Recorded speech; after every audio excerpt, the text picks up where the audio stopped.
কুমিল্লার ১৪ গ্রামে বিএনপি ও জামায়াত নেতাকর্মীদের মধ্যে ভয়াবহ সংঘর্ষে উত্তপ্ত হয়ে উঠেছে পুরো এলাকা। এই সংঘর্ষে উভয় পক্ষের অন্তত ১০ জন আহত হয়েছেন।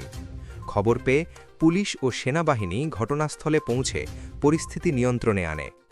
ঠিক কী কারণে এই সংঘর্ষ, কারা দায়ী, আর এখন পরিস্থিতি কেমন, সব বিস্তারিত থাকছে এই প্রতিবেদনে। শনিবার ৩১ জানুয়ারি বিকেলে কুমিল্লার ১৪ গ্রাম উপজেলার জগন্নাথদিঘি ইউনিয়নের হাটবাইর গ্রামে এই সংঘর্ষের ঘটনা ঘটে। প্রত্যক্ষদর্শীরা জানান, দুপুরে ১৪ গ্রাম পাইলট উচ্চ বিদ্যালয় মাঠে জামায়াত ইসলামীর আয়োজিত এক নির্বাচনী জনসভা অনুষ্ঠিত হয়। সমাবেশ শেষে জামায়াতের আমির ডাক্তার শফিকুর রহমানের বক্তব্য শেষ হলে নেতাকর্মীরা বাড়ি ফেরার পথে রওনা দেন। এ সময় হাটবাইর গ্রাম এলাকায় পৌঁছালে স্থানীয় বিএনপি ও জামায়াত নেতাকর্মীদের মধ্যে প্রথমে কথা কাটাকাটি শুরু হয়। মুহূর্তের মধ্যেই সেই বাকবিতণ্ডা রূপ নেয় সংঘর্ষে। দুই পক্ষই লাঠিসোঁটা নিয়ে একে অপরের উপর হামলায় জড়িয়ে পড়ে। এতে উভয় পক্ষের অন্তত ১০ জন আহত হন। আহতদের মধ্যে জামায়াতের নেতা রবিউল হোসেন রকি, জাকারিয়া রাসেল, কাজী রাসেল ও রিফাত সান সহ মোট ৬ জন রয়েছেন। অন্যদিকে উপজেলা বিএনপির সহসভাপতি সোলেমান চৌধুরী সহ ৪ জন আহত হয়েছেন। আহতদের ১৪ গ্রাম উপজেলা স্বাস্থ্য কমপ্লেক্স সহ জেলার বিভিন্ন হাসপাতালে ভর্তি করা হয়েছে। কয়েকজনের অবস্থা আশঙ্কাজনক বলেও জানিয়েছেন স্বজনরা।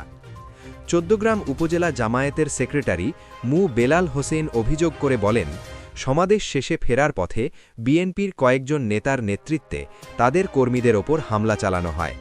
এতে তাদের অন্তত ৬ জন নেতাকর্মী আহত হয়েছেন। অন্যদিকে উপজেলা বিএনপির সহসভাপতি সোলেমান চৌধুরী দাবি করেন, হামলা প্রথমে জামায়াতের পক্ষ থেকেই করা হয়েছে। তাদের ওপর হামলার কারণেই সংঘর্ষ বাধে এবং এতে বিএনপির ৪ জন কর্মী আহত হন। ১৪ গ্রাম থানার ওসি আবু মাহমুদ কাউসার হোসেন জানান, সংঘর্ষের খবর পেয়ে পুলিশ ও সেনাবাহিনীর সদস্যরা দ্রুত ঘটনাস্থলে পৌঁছে পরিস্থিতি নিয়ন্ত্রণে আনেন।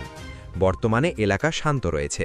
তবে কী কারণে এই সংঘর্ষের সূত্রপাত হয়েছে তা খতিয়ে দেখা হচ্ছে বলে জানান তিনি।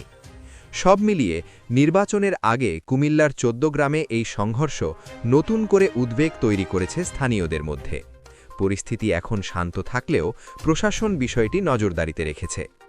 আপনি যদি এ ধরনের সর্বশেষ ও নির্ভরযোগ্য খবর সবার আগে পেতে চান, তাহলে এখনই খবরবিন্দু চ্যানেলটি সাবস্ক্রাইব করুন।